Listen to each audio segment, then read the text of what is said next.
Hey guys, I've just walked back into my gallery here in Broken Hill after 3 weeks in Kenya on my Best of Kenya photography workshop. Before I left, I got caught in this massive spiral where I realised there's so much information on the internet about what gear you should pack and take for a safari. I want to create a video for you guys today that shows you exactly what I took on safari, the shots that I got, and give you my overall impression of the kit that I took, what I might change or what I might not change. If you're trying to decide what equipment to take for a safari in Africa, this video is 100% for you.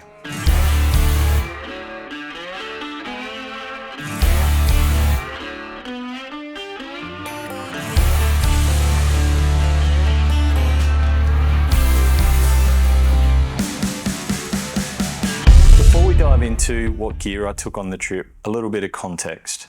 We spent nearly 2 weeks on the ground in Kenya, visited Amboseli, Samburu, Lake Nakuru and the Masai Mara. So it's fair to say that we come across almost any situation that you might come across in a safari in Africa. My philosophy for gear for this trip was simple. I had to keep within my luggage restraints. I needed range that would cover the animals and the encounters that we might have. And I just wanted ease of use, so I tried to keep things simple. I took 2 camera bodies on this trip, my Nikon Z9, which I'm filming this video on, and a Nikon Z8 as my backup body. There's a couple of reasons why I always take 2 bodies on this kind of trip. You'd be pretty silly to travel all the way around the world and only take 1 camera body. And there was a number of times on this trip where one of us either did have to or almost had to revert to just using their spare body because I dropped my Z9. Thankfully, it's a tank and it's completely okay. But there was some glitches with some other cameras and things that we did rectify. So now that we've had a chat about the camera bodies, let's talk about camera lenses because this is probably why you're watching this. I took 3 lenses with me with the intent to cover a range from what I would say wide at 24mm to long at 400. I took a 24 to 72.8, a 100 to 400 and the 400 prime with the teleconverter built into it. What I want to do here is rather than just say, this is what I took, you must take this, because we don't all have access to this equipment or we may have different variants of this equipment, is step through each of these lenses one by one, show you some photos from them, and just some general feel about having that lens on the trip and would I take it back. So first, the wide lens. This is not a lens you're going to use a lot on safari. Some of my favourite images from this trip are from this lens because having that wide angle gives you just an amazing perspective when you have things close by. So I have some incredible landscape images. I have some beautiful images of people from when we got to visit a village. And then some of my shots of elephants with this lens are my favourite from the entire trip because elephants just are so grand in a big landscape. So would I take this lens again? 100%. Would I swap it for something else? Probably. So I don't feel like I needed the 2.8 aperture on this lens. If I had my time again and I could choose any lens out of a lineup to replace that one, I would probably choose like the 24 to 120 f4. And what that might do is it might just fill that gap between the 70 and the 100 in the 100 to 400 and just give me a little bit more flexibility with that lens. So the next lens that I packed was this 100 to 400 mirrorless mount Nikon lens. It's the most versatile of all of them. The range 100 to 400 pretty much suits most of the animals in Africa except for the small animals and the birds.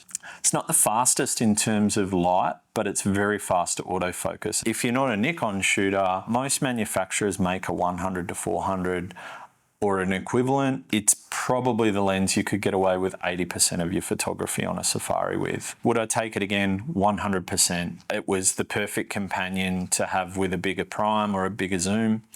And majority of the video that I've filmed while on safari was on this lens just purely because of the versatility. So the third and final lens that I took on this trip was this big 400 2.8. And you might think 400, this one does 400 too, and you're absolutely correct.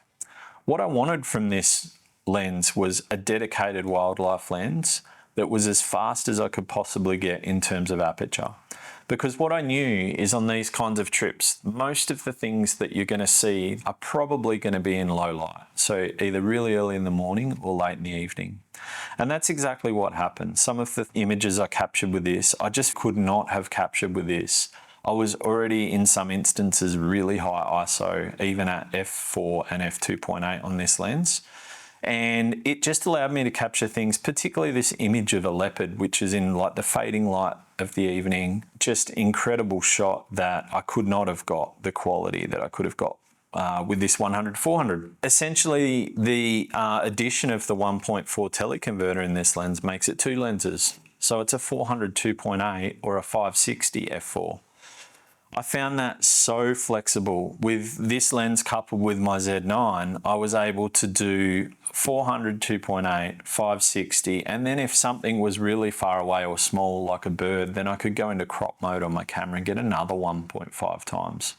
So I had this enormous reach for having a prime lens, and I really appreciated it. It's an incredibly expensive lens. My other option is my own 600mm f4 lens. I'm glad I didn't take that, if I'm honest. It would have been too long for most things.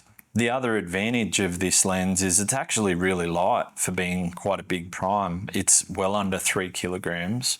So I was able just to protect it in a travel sleeve and put it in a duffel bag, so it didn't actually have to be in my main camera bag. And that kept me well within the travel and weight restrictions while I was traveling. So very, very, very good choice. If you're building your own kit, obviously you're going to take the best gear that you have, but always aim to have a second body and always aim to have multiple lenses. That way, if something happens, you're not going to be completely snookered and not get any photography done at all. Hopefully, this video has helped answer some of your questions about planning for your photography safari. If there's any questions you have and you want to ask any specific details, you can drop a comment in the comments section. I really appreciate you watching this, and I really do hope genuinely that it solves some of your problems or answers some of your questions that I found hard to answer before our trip this year. And I really hope that it adds a positive spin to your safari experience, which is already bound to be amazing. Keep an eye out in the coming weeks for some actual videos about the things we saw and the experiences we had on this trip. I'm going to break it down park by park, so there'll be about 4 videos, maybe 5, because we spent a bit of extra time in the Masai Mara. I'm going to leave you guys with some of my favourite images and video from the trip. I hope you've enjoyed it, and I hope you tune in next time for more stories from Kenya.